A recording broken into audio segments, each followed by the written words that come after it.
Në fshatin Dobrosin, 17 kilometra në perëndim të Bujanocit, në orët e hershme të ditës së sotme, është sulmuar punkti policor serb i cili ndodhet në vetë kufirin që ndan Kosovën nga Serbia. Me shans një polic serb është plagosur nga të shtënat me armë zjarri.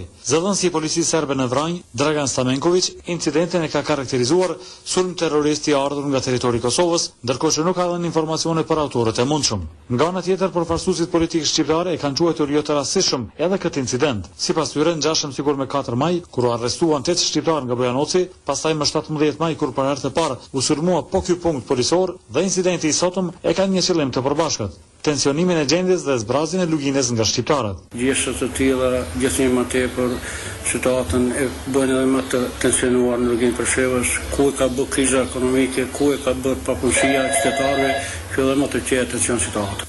Në vend që të zgjidhen problemet politike, ekonomike, sociale në luginë Preshevës, po mundohen që ta zbrazin luginën e Preshevës me arrestime, me incidente, me ngjarje që të po ndodhin këto kryekut janë incidentet të Beogradit.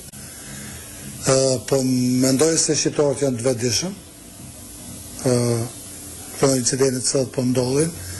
Incidenti i sotëm ka tensionuar gjendjen në fshatin Dobrosin, i cili është etnikisht i banuar me shqiptar, ndërkohë që të shtënat e sotme i kanë dhënë rast timit të forcave policore ushtarake serbe në këtë rajon.